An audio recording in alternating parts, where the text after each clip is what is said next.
नमस्कार, आप देख रहे हैं आज तक। आपके साथ मैं हूं सईद अंसारी। हम एक बड़ा शो लेकर इस वक्त आए हैं ट्रिपल तलाक पर, और उसकी ज़रूरत आज फिर इसलिए हुई है क्योंकि आज अब से कुछ देर पहले भुवनेश्वर में प्रधानमंत्री नरेंद्र मोदी ने पहली बार ट्रिपल तलाक पर बयान दिया और मुस्लिम महिलाओं को परेशान बताया और ये कहा कि मुस्लिम महिलाओं की परेशानी को दूर करना होगा, दूर करना चाहिए, और तलाक से महिलाएं परेशान हैं। इसकी जानकारी प्रधानमंत्री के इस बयान की नितिन गडकरी ने दी, और साथ ही साथ दूसरी तरफ लखनऊ में मुस्लिम पर्सनल लॉ बोर्ड की एक बैठक हुई जिसमें एक फैसला किया गया, वो ये कि बेवजह तलाक देने वालों का सामाजिक बहिष्कार हो। तो ये दोनों खबरें क्या कहा पहले प्रधानमंत्री ने, ये सुनते हैं। जब सामाजिक न्याय की बात की तो हमारी मुस्लिम बहनों को भी न्याय मिलना चाहिए, उनके साथ भी अन्याय नहीं होना चाहिए, शोषण किसी का भी होना नहीं चाहिए। इसलिए उन्होंने कहा कि हमको समाज में संघर्ष पैदा नहीं करना है उनके बीच में। हम ये नहीं चाहते कि मुस्लिम समाज में इस बहाने संघर्ष हो। हमको ये करना है कि समाज में किसी भी प्रकार की अगर कुप्रथा है तो समाज को जगाकर उसके खिलाफ उनको न्याय देने की कोशिश करनी चाहिए। ये उनका स्पिरिट था। ये कोड ऑफ कंडक्ट तलाक से ही मुताल्लिक है कि एक बोर्ड जो पहले भी कहता रहा है, बोर्ड के जो निकाहनामा उसमें भी हिदायत हैं, आज उसी को सेपरेटली भी बोर्ड ने पास करके जारी किया है। उसको आप देख लीजिए, उसमें सब बातें लिखी। सर, इसमें क्या महिलाओं के लिए नया क्या है, मुस्लिम महिलाओं के लिए? जो बात बोर्ड कहता रहा है वो आज अलग से लिखा गया, और एक खास बात ये कही गई है कि अगर कोई शख्स बगैर किसी जवाज के 3 तलाक देता है गुस्से में या किसी तरह से, तो हमने अपील की मुसलमानों से कि ऐसे शख्स का सोशल बाइकाट किया जाए। ये पहली मर्तबा कहा गया। सोशल बाइकाट तो कर देंगे, लेकिन इसका कोई कानूनी पहलू? अब आपके इसके असरात आप देखिएगा 6 महीने बाद इसके असरात क्या पड़ेंगे। हमारे साथ बहुत सारे मेहमान हैं और सभी से आप परिचित हैं, सभी को आप जानते हैं, लेकिन सबसे पहले हम आपको लिए चलते हैं मौसमी के पास। कुछ ऐसी पीड़ित मौसमी के साथ हैं, डॉक्टर समीना हमारे साथ हैं, वो भी अपनी आप बीती सुनाएंगी। लेकिन पहले मौसमी, आप जल्दी से 2-4 पीड़िता अपनी आप बीती सुना दें और फिर हम सबसे विद्वानों से बात करते हैं। जी सईद, मेरे साथ तमाम पीड़िता है और वो आपको बताएंगे कि किस तरह से उनको इस 3 तलाक के शब्द से नफरत है। यहाँ पे रुखसाना बेगम है, उनसे पूछ लीजिए किस तरह की दर्दनाक जिंदगी उन्होंने बिताई है और 3 तलाक किस तरह से एक दंश हो गया। ये छोटी सी बच्ची आप देख रहे हैं, ये छोटी सी बच्ची रुखसाना की चौथा बच्चा है। 3 बच्चे उनके शौहर के साथ हैं जो उनको दूसरी बारी 3 तलाक दे चुके हैं। रुखसाना, आप अपनी बच्ची को ले आई, लड़की उन्होंने रख लिया, किस तरह से आपके साथ 2-2 मिनट में 3 तलाक दिया, बताइए सब। उन्होंने मारा, भगाया, फिर भी नहीं निकले घर से तो हमको जला दिया, मट्टी तेल डाल के जला दिया। तो हम कोई तरीके से जब घर से निकले तब चले आए अम्मी के पास। उसके पहले 2 बच्चे थे तो उन्होंने तलाक दे दिया था। तो हम जब तलाक दे दिया था उसके बाद में सब लोग कहने लगे कि चलो बच्चे हैं, परेशान होंगे, छूट जाएंगे। तो हमने कहा कि सब लोग हलाला करा दिए, तो हलाला कर लिया। नंदोई के साथ, अपने बहनोई के साथ में हलाला करा दिया, तो हलाला हो गया। उसके बाद में उनके साथ में फिर निकाह हो गया। उसके बाद में 2 बच्चे फिर हो गए हैं। फिर उन्होंने मारा, भगा दिया, जला दिया कोई तरीके से। जब निकल के वहाँ से चले आए अम्मी के साथ में तो उन्होंने तलाक दे दिया। फिर फोन पे कहने लगे कि हम तुमको तलाक दे रहे हैं। 2 मिनट में उन्होंने तलाक दे दिया। एक लड़की हम साथ में ले आए थे, 3 लड़के वहीं हैं उनके पास। अब वो कह रहे हैं कि ये लड़की के नाम मत लेना कि हमारी लड़की है। लड़की भी नहीं कह रहे कि लड़की हमारी नहीं, ऐसे मत। और इस बेबस माँ की कहानी सुन लीजिए जो रुखसाना की माँ है। अम्मी जान, आप बताइए। हम क्या बताएं बेटे, हम परेशान हुए थे। दूसरे घर में काम करते जाते हैं, काम करते हैं, झाड़ू बर्तन करते हैं, बच्चों को जाते हैं। एक लड़का किराए पर कमरा लिए हैं, हम रहते हैं यहाँ पर, और फिर भी लड़की हमारे पास आई है। अब हमको यही है फैसला कि तो आप लोग फैसला करा दीजिए, और कि तो बच्चे को खड़ा करके हमारे लड़की को गोली मार दीजिए, खाली बस कि तो फैसला करा दीजिए और ये 3 तलाक वाला काम खत्म करा दीजिएगा। बस आप हमारा ये यही सोचे राय है। सईद, तीन जी, तलाक का जी। एक और पहलू है जो हलाला है। जी। 2 बारी 3 तलाक का शिकार हो चुकी है ये। हाशमी है जो एक एक्टिविस्ट है और इन सबकी मदद भी करती है, वो कुछ कहना चाहती है और पूछना चाहती है मुस्लिम पर्सनल लॉ बोर्ड की मौलाना जल्दी से मौसमी। मैं बस यही पूछना चाहूँगी आप लोगों से कि हम एक आज़ाद हिंदुस्तान में रह रहे हैं जहाँ के भारतीय संविधान को हम बहुत ज़्यादा मान्यता देते हैं। जहाँ तक मैंने पढ़ा है, मैंने अभी लास्ट ईयर लॉ कंप्लीट किया, उसके अकॉर्डिंग शायद हमारा जो भारतीय हिंदुस्तान है, भारतीय संविधान है, वो हर नागरिक को अपना धर्म मानने की इजाज़त देता है, लेकिन उसको थोपने की इजाज़त नहीं देता। तो ये आपको किसने कहा कि आप अपनी ये हलाला, 3 तलाक और बहुविवाह इस तरह की प्रथाओं को हम पर थोपें? क्या अब महिलाएं लेंगी इस 3 तलाक को आगे लेंगी, बर्दाश्त करेंगी? मौसमी, हम दोबारा आएंगे, एक रिएक्शन ले लेते हैं सबसे। बिल्कुल नहीं बर्दाश्त करना चाहेंगे कि ये 3 तलाक का आगे हो, जो हमारे साथ है वो किसी और के साथ ना हो। ठीक है, डॉक्टर समीना, जल्दी से आप अपनी बात भी सुना दीजिए, प्लीज कह दीजिए। देखिए, मेरे साथ मैं बार बार कहती आ रही हूँ कि पहली बार मेरी शादी हुई तो मुझे लेटर में तलाक मिला और कोई कसूर नहीं मेरा। मुझे 100 रुपये दे के चांदनी चौक पे मुझे खड़ा करके वहाँ से बस में बिठा दिया गया था मेरे शहर में। एक बच्चा मेरा गोद में 5 महीने का था और 7 महीने का, मतलब इसमें हाँ 3 महीने का मैं प्रेग्नेंट थी। इस कंडीशन में मुझे घर से निकाला गया था।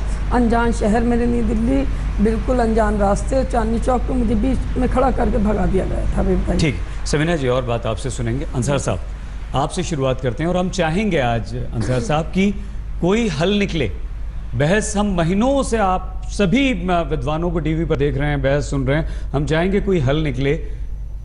क्या कहेंगे आप, क्या हल है इन महिलाओं का, इनकी समस्याओं का, इनकी परेशानियों का? देखिए, 2 बातें हैं सही भाई। एक तो अभी जो जिनके बारे में अभी मौसमी ने बताया है, मैं एक बात कहना चाहता हूं कि मौसमी जी यहाँ लखनऊ में हैं, फौरी तौर पर उस मर्द के खिलाफ FIR दर्ज करवा देनी चाहिए, फौरन उसको पुलिस में अरेस्ट करवा देना चाहिए जिसने उनके साथ ये हरकत की कि 2 मरतबा तलाक दिलवाया, फिर अपने बहनों, उस बहनोई के ऊपर रेप का केस चलना चाहिए। इसलिए कि हमारे यहाँ शर्त से कोई चीज़ नहीं होती कि आप निकाह शर्त से करें, हलाला शर्त से करें। इस्लाम में शर्त की गुंजाइश ही नहीं है। ये तो आप जुल्म कर रहे हैं औरत के ऊपर, और ये जुल्म इजाज़त नहीं देता इस्लाम किसी के ऊपर कोई जुल्म किया जाए। उसके ऊपर बाकायदा तौर पर FIR दर्ज होनी चाहिए।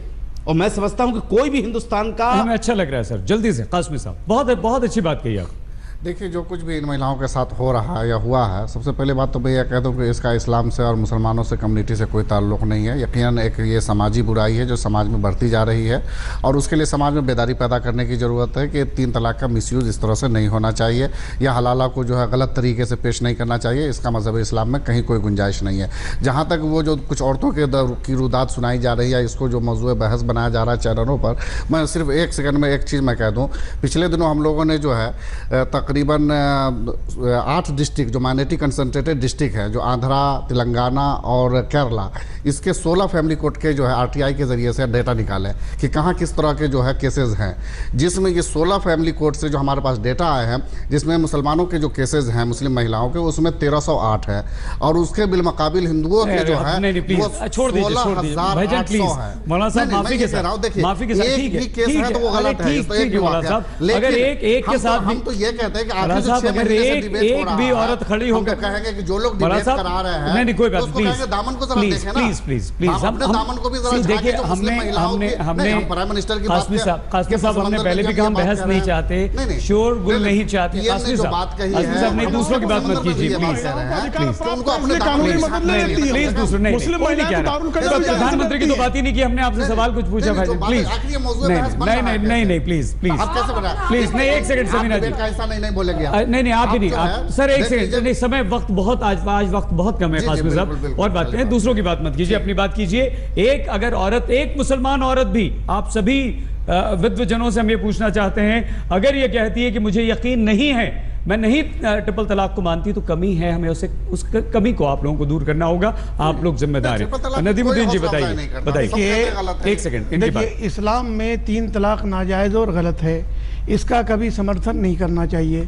सरकार और मुस्लिम संगठनों की जिम्मेदारी है कि बैठ करके इस मसले का हल निकाले और ट्रिपल तलाक पर बैन होना चाहिए। ठीक है। हाँ, मौलाना फिरंगी साहब।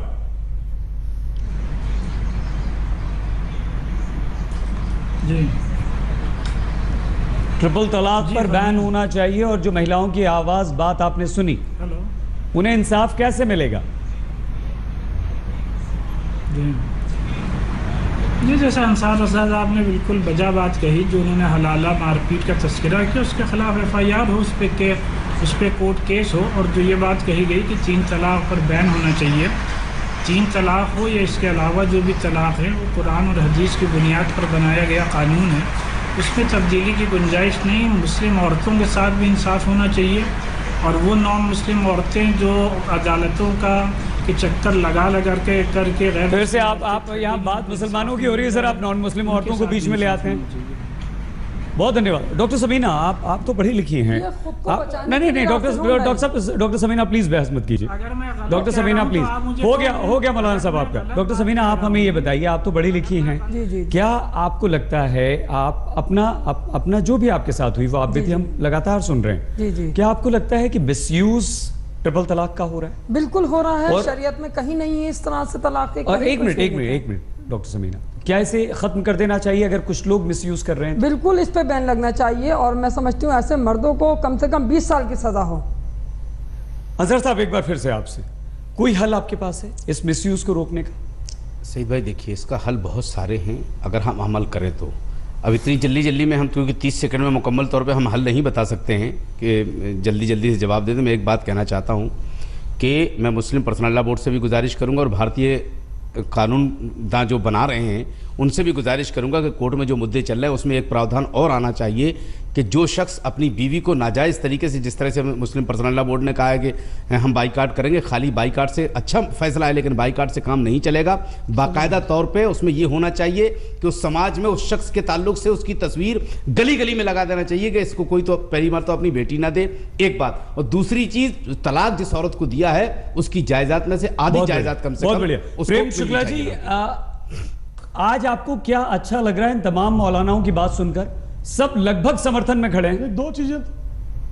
दो चीजें तो बहुत अच्छी लगी कि इन्होंने एक तो दंड का प्रावधान करने की बात की और हलाला के संदर्भ में भी स्पष्ट मत किया, लेकिन एक बहुत उसमें आपत्तिजनक बात भी है, वो ये है कि जब हलाला के संदर्भ में जब बलात्कार माना जा रहा है तो मुस्लिम पर्सनल लॉ बोर्ड जो मुस्लिम तंजीमें हैं, आतंकवाद के समर्थन के लिए भी कुछ तंजीमें बाहर निकल आती, कानूनी मदद देती हैं। तो इस तरह की लाचार महिलाओं पीड़िताओं को मुद्दे को मिसयूज मत करिए। आज तक प्रयास क्यों नहीं हुआ? प्रेम शुक्ला जी, आप पहले मेरी बात सुनिए। मुसलमानों ने कभी आतंकवाद का समर्थन नहीं किया, उनकी इस्लाम में आतंकवाद हराम है, नाजायज है। हम आतंकवाद के खिलाफ खड़े हैं, मस्जिदों में बोल रहे हैं, मदरसों में बोल रहे हैं, देश के कोने कोने में बोल रहे हैं। करने के लिए मुद्दे को डाइवर्ट कर रहे हैं। आप मुद्दे को डाइवर्ट मत करिए। ढांचे के ढहने पर आप मुद्दे को डाइवर्ट मत करिए। जो जीवित लोग हैं, मुझे लग रहा है कि यहाँ जो आईना हमने दिखाया है आपको, उस पर भी जरा जवाब दे दीजिए ना। ठीक है अंसार साहब, बस हम लौटते हैं। प्रेम जी हाजिर हो रहे हैं। आज की चर्चा में कम से कम जितने मुस्लिम विद्वान यहाँ पर धर्मगुरु बैठे हैं वो ये तो मानते हैं कि जो हो रहा है गलत हो रहा है। 3 तलाक का ये जरूर समर्थन करते हैं, लेकिन उसे गलत तरीके से दिए जाने के विरोध में। वक्त कम है, अंसार साहब आपसे शुरुआत करते हैं, सबको मौका दीजिए जल्दी 30 सेकंड दीजिएगा। सईद भाई हाँ प्रेम जी 10 सेकंड जल्दी से जी बोल लीजिए प्लीज। नहीं, मौलाना साहब ने कहा कि हम आईना दिखा रहे हैं, एक हिंदू महिला दिखा दीजिए जो तलाक पीड़िता हो और किसी जगह पर जाकर छोड़िए ना प्रेम जी, फिर बहस हो जाएगी, लड़ाई झगड़ा होगा।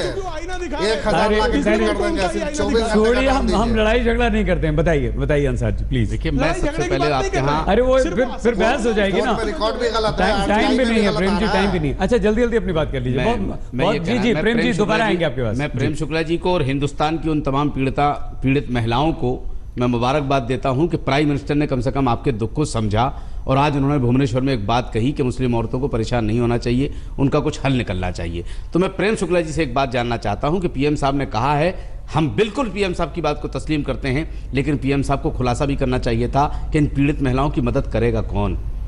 आपको अगर मदद करनी है, अगर वाकई सहानुभूति चाहिए, तो फिर एक मंत्रालय पीड़िता के नाम भी बना दीजिए कि इनकी मदद मिले। इनको मदद कहां से मिलेगी, फंड कहां से आएगा इनके बच्चों की परवरिश का, वो भी बनाइए फिर। ठीक है सर। देखिए, एक महिला के साथ हो या 1000 के साथ, मैं यकीनन जो किसी के साथ भी अगर ज्यादती हुई है, ट्रिपल तलाक का मिसयूज़ हुआ है, उसको सब मिलकर के कंडम करते हैं, गलत कहते हैं। लेकिन जिस तरीके से इसको आज पूरी कम्युनिटी के साथ थोपा जा रहा है और उसका जो है गलत तरीके से प्रोपेगेंडा किया जा रहा है, उससे पूरा सब लोग शर्मसार हो रहे हैं। और मैं समझता हूँ कि इसे दूसरे कम्युनिटी के लोगों को भी अपने दामन में झांकना चाहिए और इस तरह से जो है मुसलमानों को एक कोशिश नहीं करनी चाहिए। जो 3 तलाक दे करके जबरदस्ती औरतों को घर से बाहर निकाल रहे, उन पर जुर्माना लगाइए, उनके घर पे कब्जा करिए, उनकी ज़मीन जायदाद से उसको हिस्सा दिलाइए, ताकि ज़िंदगी भर शादी करके एक मर्द के पास आए। और 3 तलाक दे करके आसानी से आप निकाल देंगे तो जाएगी कहाँ जाएगी। इसलिए बतौर सजा उस पर जुर्माना और उसको हिस्सा दिलाया जाए। यही बिल्कुल ठीक है डॉक्टर समीना, अच्छा लग रहा है सुन के। अच्छा लग रहा है, लेकिन उसमें अमल होना चाहिए ना। होगा मकसद ये कि उसका हल निकले। रोजाना बहस होती है, कुछ नहीं होता। देखिए, हल के लिए प्रेम जी एक सेकंड सर नहीं प्रेम जी देखिए, चारों कह रहे हैं कि इंसाफ होना चाहिए, इंसाफ मिलना चाहिए। आपके शब्द इस पर आखिरी। नहीं, सुप्रीम कोर्ट इस पर निश्चित तौर पर फैसला लेने जा रहा है और इस संदर्भ में जो है महिला और बाल कल्याण मंत्रालय को भी इस तरह के अधिकार दिए जाने चाहिए। सुप्रीम कोर्ट के फैसले का इंतजार करिए और बहस मत कीजिए प्लीज। जी प्रेम जी अपनी बात पूरी कीजिए। पीड़िता महिलाओं को रिहेबिलिटेट किया जाना चाहिए, उनके बच्चों का कल्याण का जो है सरकार को दायित्व। प्रेम जी बिल्कुल ठीक है, बहुत धन्यवाद। लेकिन आप सभी से, प्रेम जी आप सभी मौलानाओं से भी ये जिम्मेदारी, सर अंसार जी ये जिम्मेदारी आप लोगों की भी है। आप लोगों को आगे आना चाहिए। प्रेम जी मानते हैं आप, और इन महिलाओं को हक दिलाना चाहिए। पहली जिम्मेदारी आपकी है, दूसरी सरकार की। उन औरतों को इंसाफ दिलाने के लिए आपके साथ बहुत सारी महिलाएं थी, उनसे क्षमा, ज्यादा वक्त उन्हें नहीं दे पाए, और आप सभी का बहुत धन्यवाद। हर किसी की नजर देश की डायमंड सिटी और गुजरात के दूसरे सबसे बड़े शहर सूरत पर टिकी है, जहां पर सबसे कुछ ही देर बाद प्रधानमंत्री नरेंद्र मोदी रोड शो करने वाले हैं। और इस रोड शो का वक्त अब से लगभग 15 मिनट बाद यानी कि 6:45 बजे का है। और प्रधानमंत्री नरेंद्र मोदी के स्वागत में पूरा सूरत शहर बीजेपी के रंग और मोदी की तस्वीरों से पटा पड़ा है। रोड शो एयरपोर्ट से शुरू होकर सर्किट हाउस तक जाएगा, जिसकी दूरी करीब 11 किलोमीटर है। पूरे रोड शो में 12 किलोमीटर लंबी एक साड़ी को भी सजाया गया है, जिसमें बीजेपी के काम और नीतियों का बखान है। शहर में कई जगहों पर मोदी के ऊंचे ऊंचे कटआउट्स लगाए गए हैं। सेल्फी की चॉइस से नरेंद्र मोदी की एक मूर्ति भी बनाई गई है।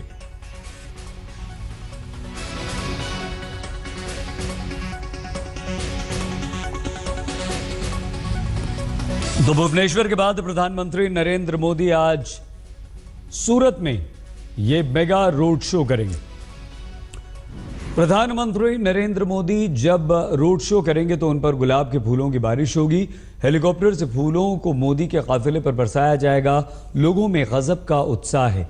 ज्यादा जानकारी दे रहे हैं हमारे संवाददाता निशांत चतुर्वेदी। यहाँ पर हम खड़े और यहाँ पर ये देखें आप, प्रधानमंत्री नरेंद्र मोदी की स्टैचू, और ऊपर देखें, ऊपर इस स्टैचू पर ये फूल गिरा रहा है हेलीकॉप्टर। ये देखें आप, यहाँ पर करीब 20 से 25 फुट ऊंची थर्माकोल की स्टैचू बनाई गई है। मैं और मेरे कैमरामैन साजिद आलम बड़ी देर से ये देख रहे हैं। ये देखें आप, ये फूल गिरा रहा है हेलीकॉप्टर इस स्टैचू पर। सबसे पहले ऊपर तस्वीर देखें आप, ये प्रधानमंत्री मोदी की स्टैचू पर ये हेलीकॉप्टर ऊपर से फूल गिरा रहा है। ये देखें आप, ये नीचे स्टैचू बनी है थर्माकोल की और इसके ऊपर ये हेलीकॉप्टर बार बार ये फूल गिराता है। ये एक तरीके से ड्रिल चल रही है। यहाँ पर इतने सारे फूल पड़े हुए हैं। भाई साहब क्या कहेंगे आप, ये जो अभी देख रहे हैं ऊपर? क्या ये हेलीकॉप्टर फूल गिराए जा रहे हैं? अच्छा नजारा है। अच्छा, ये क्या आपको इतनी जबरदस्त तैयारी यहाँ पर चल रही है, उस पर क्या कहना है आपका? भारत के बड़ा प्रधान आ रहे हैं तो होगी ना तैयारी। तो हाँ, बड़ा प्रधान आ रहे हैं तो तैयारी होगी। आप क्या कहेंगे जो इतनी तैयारी यहाँ पर चल रही है? हर हर मोदी, घर घर मोदी। ये देखिए, यहाँ पर एक बीजेपी आईटी सेल के यहाँ पर कई सारे लोग खड़े हुए हैं, इनके पास चलेंगे। एक बात बताइए, आप लोग बीजेपी आईटी सेल के, बड़ी तैयारी चल रही है, बताया गया 40 पॉइंट यहाँ पर बनाए गए। हर पॉइंट पे कोई ना कोई खड़ा हुआ है। क्या क्या तैयारी है आप लोगों की? पूरा इस तरह से इवेंट है कि जितने भी पॉइंट्स है वहां से सब जगह पर जितना भी लाइव जा रहा है, जो भी पब्लिक के रिएक्शंस है, वो सारे हम मैक्सिमम लोगों तक, पूरे इंडिया तक शेयर करने की कोशिश कर रहे हैं। पुनीत हमारे साथ हैं। थोड़ी देर में पहले इनसे बात कर रहा था, पुनीत उपाध्याय। पुनीत, क्या तैयारी क्या है, प्लानिंग? तैयारी है सर कि हमारे सूरत बीजेपी आईटी सेल ने हमारे 40 पॉइंट तक हमने। प्रधानमंत्री नरेंद्र मोदी के स्वागत के लिए सूरत शहर रंग बिरंगा हो चुका है। शंखनाद की भी योजना है। जहां जाइए बस वहां नरेंद्र मोदी के स्वागत की तस्वीरें। ये शुरू हो गया है यहां पर शंखनाद। प्रधानमंत्री मोदी के आने से पहले का ये शंखनाद है, देखिए आप, तैयारी चल रही है उनके लिए।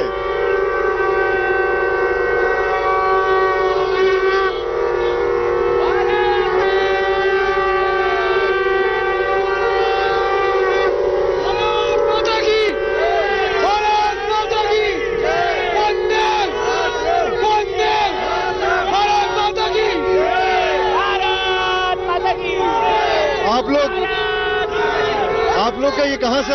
दिशा फाउंडेशन, चिंतन प्रतिष्ठान, दिशा फाउंडेशन और चिंतन प्रतिष्ठान से।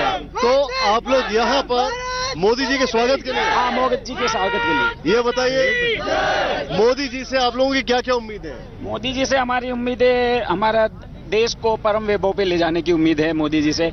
मोदी जी जो कार्य कर रहे हैं अभी, काफी अच्छा कार्य कर रहे हैं। जो गरीबों के लिए स्कीम जो उन्होंने, मोदी जी ने अभी सब दी है, वो बहुत अच्छी स्कीमें हैं। आप लोग युवा इस देश के, मोदी जी से आपकी क्या क्या उम्मीद है, क्या करके बताइए। मोदी जी से हमारी उम्मीद है कि वो विकास है वो अंटू द लास्ट व्यक्ति तक पहुंचे।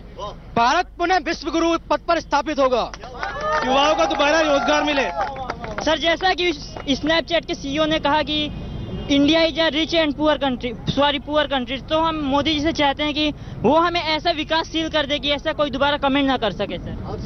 सर, कलाम जी का जो सपना था 2020 का भारत दुनिया का सबसे बड़ी महाशक्ति बनने का, वो सपना हम पूरा होना देखना चाहते हैं। भारत का एक एक गांव इस सूरत के जैसा दिखना चाहिए। भारत को वापस सोने की चिड़िया जैसा बना दे। भारत का विकास जहाँ तक जो गरीब है वो गाँव का, उसी का भी विकास होना चाहिए। आखिरी व्यक्ति तक की बात कर रहे हैं, क्या मांगे आपकी? और आइए इस वक्त हम आपको सीधे लिए चलते हैं सूरत, जहां हमारे दो संवाददाता हमारे साथ हैं, गोपी घांगर और निशांत चतुर्वेदी दोनों। निशांत, आपकी मुस्कुराहट और आपके पीछे जबरदस्त भीड़, गोपी के पीछे भी वही आलम है। ढेर सारी रिपोर्ट्स आपने भेजी, कितना महत्वपूर्ण आज ये मेगा रोड शो महत्वपूर्ण नरेंद्र मोदी का? निशांत,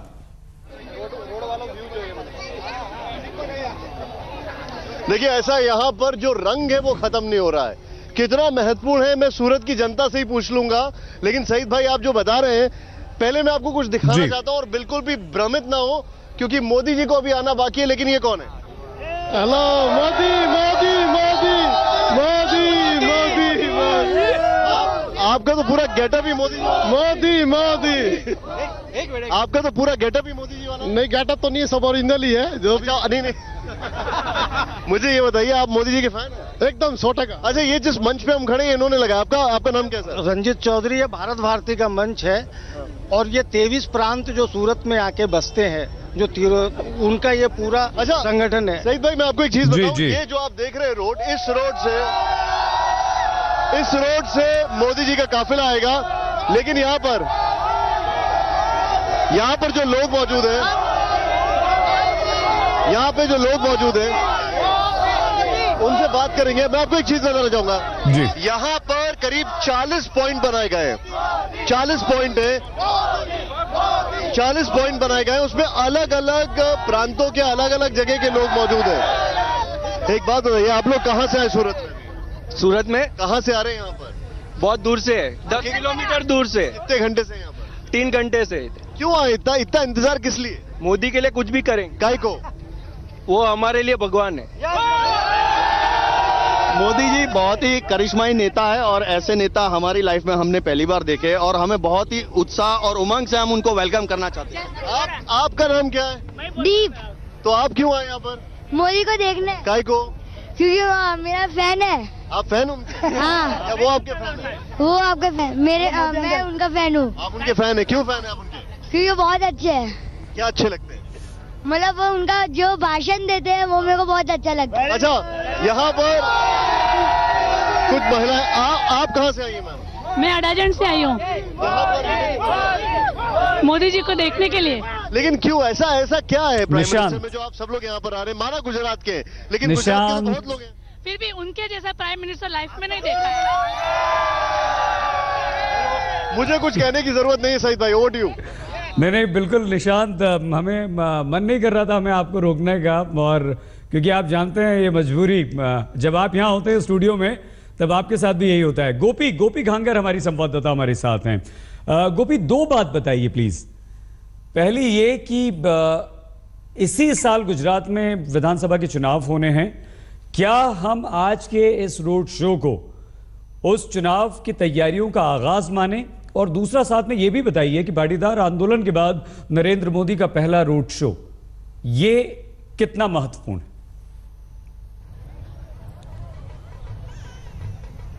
जी बिल्कुल सही, बहुत काफी महत्व रखता है आज ये प्रधानमंत्री का रोड शो। आपको मैं पहले तो विजुअल्स दिखाना चाहूंगी। आप देख सकते हैं यहाँ पे ये एयरपोर्ट के बाहर का नजारा है सईद। यहाँ पे करीब 10,000 से ज्यादा बाइक की एक रैली निकाली जा रही है। इस रैली के साथ साथ यहाँ पे हजारों की तादाद में जो लोग हैं वो यहाँ पर आए हुए हैं, और खास करके सूरत में ये रैली निकाली जा रही है। इसका अपने आप में भी एक काफी महत्व हम कह सकते हैं, क्योंकि पिछले दिनों जिस तरीके से पाटीदार बीजेपी से अलग थलग दिख रहे थे, तो ये हम कह सकते हैं कि सूरत जो है वो पाटीदारों की राजधानी के तौर पर देखा जाता है। सूरत में किसी भी तरीके का अगर फैसला लिया जाए तो वो पाटीदारों के सौराष्ट्र, चाहे सौराष्ट्र हो, उत्तर गुजरात हो या दक्षिण गुजरात हो, हर जगह पर उसका एक असर देखने मिलता है। और यही वजह है कि प्रधानमंत्री सूरत आ रहे हैं और सूरत में इतने बड़े रोड शो को वो करेंगे। आपको मैं दूसरा एक नजारा दिखाना चाहती हूँ सईद। यहाँ पे आप देख सकते हैं जो मुस्लिम महिलाएं हैं वो भी बड़ी तादाद में यहाँ पे आई हुई है, और खास करके जो ट्रिपल तलाक का मुद्दा था जिसको लेकर प्रधानमंत्री ने मुस्लिम महिलाओं को समर्थन किया था, तो उसको लेकर ये महिलाएं उनका शुक्रिया अदा करने के लिए यहाँ पे आई हुई है। ये सारी सूरत के लिंबायत इलाके की महिलाएं हैं, और खास करके सईद अगर हम बात करें यहाँ पे अलग अलग समाज के लोग भी आए हुए हैं। जो आपको यहाँ पे ढोल नगाड़े सुनाई दे रहते होंगे, ये ढोल नगाड़े जो है वो मराठी समाज है सूरत का, वो यहाँ पे लेके आया हुआ है। ये एयरपोर्ट का नजारा है सईद, खास करके एयरपोर्ट पे इतनी तादाद में लोग यहाँ पर है कि पूरी सड़क जाम हो चुकी है, और प्रधानमंत्री का बस इंतजार किया जा रहा है। जो टाइम दिया गया है ऑफिशियल टाइम के मुताबिक प्रधानमंत्री करीब 6:45 पे सूरत एयरपोर्ट पर लैंड होंगे, और 7 बजे यहाँ से जो उनका रोड शो है वो शुरू होना है।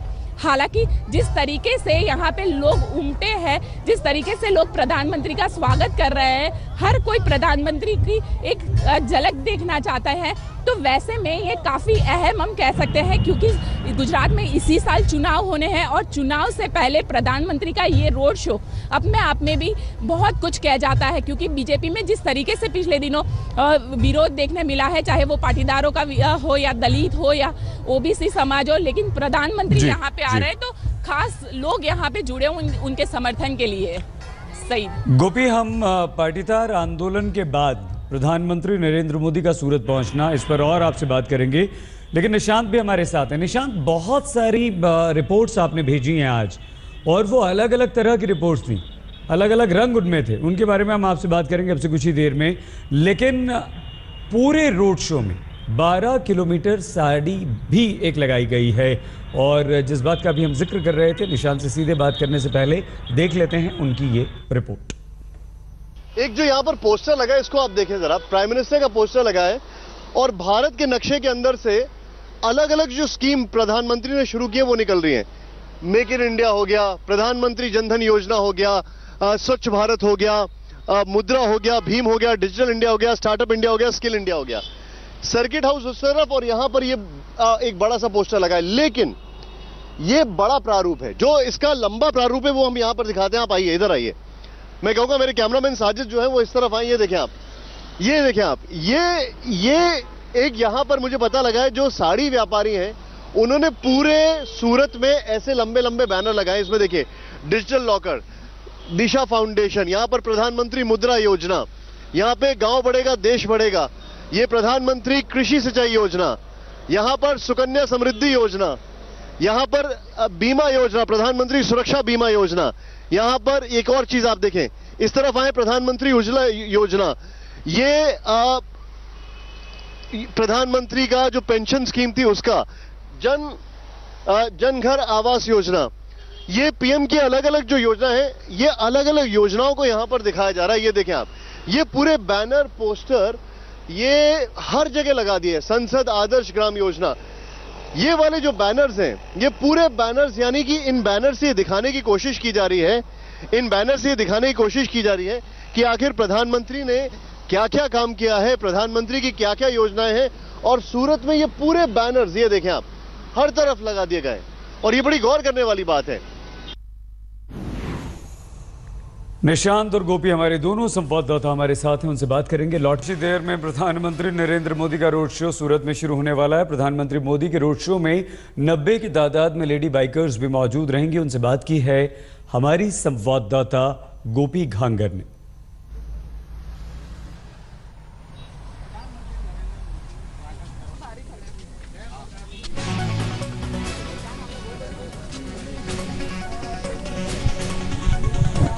प्रधानमंत्री जब सूरत पहुंचेंगे आज शाम को, तो उनको एस्कॉर्ट करने के लिए यहाँ पे ये बाइकर्स क्वीन आई हुई है। ये बाइकर्स क्वीन है, करीब 90 की तादाद में ये बाइकर्स क्वीन है जो कि प्रधानमंत्री को एस्कॉर्ट करेगी। उसके बाद एसपीजी रहेगी और फिर प्रधानमंत्री रहेंगे, जो कि पूरे एयरपोर्ट से लेकर सर्किट हाउस तक का जो 11 किलोमीटर का सफर है उसमें उन्हें एस्कॉर्ट करेगी। खास करके इस बाइकर्स क्वीन की अगर हम बात करें तो ये बाइकर्स क्वीन आप देख सकते हैं कि अलग अलग तरह की बाइक लेकर पिंक कलर की टी शर्ट, सभी एक ही तरीके की टी शर्ट पहनकर आई हुई है, जो यहाँ से प्रधानमंत्री के काफिले के साथ साथ सर्किट हाउस तक जाएगी। उनके साथ साथ खास तौर पर दिलचस्प बात यह है कि ये जो पूरी बाइकर्स क्वीन है, ये एक मैसेज के साथ इस पूरी रैली में पार्टिसिपेट कर रही है और वो है उनका बेटी बचाओ बेटी पढ़ाओ का मैसेज, जो कि खास तौर पर सूरत की ये जो लड़कियां हैं वो कर रही है। करीब 90 की तादाद में ये लड़कियां हैं जो प्रधानमंत्री के साथ साथ आज चलने वाली है। हमारे साथ इस ग्रुप की टीम लीडर है, उन्हीं से बात करते हैं कि आप बताइए आज जो आप लोग ये बाइकर्स क्वीन है उनकी खास बात क्या है और प्रधानमंत्री के साथ क्यों चल रही है? बाइकिंग क्वीन एक ग्रुप ऐसा है जो we write for passion and social cause. हमने रिसेंटली प्रधानमंत्री का जो मुहिम चलाई थी बेटी बचाओ बेटी पढ़ाओ अभियान, जिसको हम पूरे देश में लेके गए थे। हमने ये बाइक एक माध्यम बनाया था। सूरत से लेके हमने यात्रा शुरू की थी बाइक के ऊपर और सिंगापुर तक आसियान कंट्री को 10 कंट्री को हमने ये एक चेन बनाया था, इकट्ठा किया था।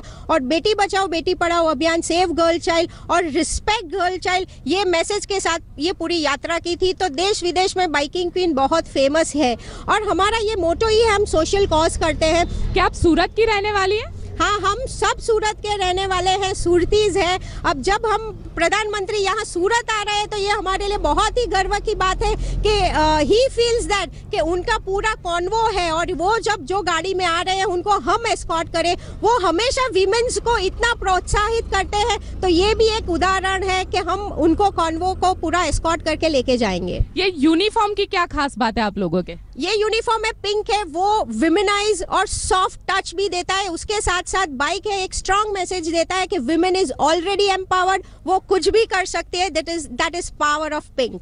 बिल्कुल, पावर ऑफ पिंक की बात कर रही है कि महिलाएं कुछ भी कर सकती है और आज के वक्त में महिलाओं ने ये करके भी दिखाया है। चाहे कोई सा भी क्षेत्र हो, महिलाएं सभी क्षेत्रों के अंदर आगे हैं और आज ये महिलाएं बाइकर्स क्वीन प्रधानमंत्री को यहाँ से एस्कॉर्ट करते हुए सर्किट हाउस तक उनके साथ जाएगी। कैमरा पर्सन उज्जवल ओझा के साथ गोपी घांगर, सूरत आज तक। बस अब से कुछ ही देर में रोड शो शुरू होने वाला है, तुरंत होते हैं हाजिर, देखते रहिए आज तक।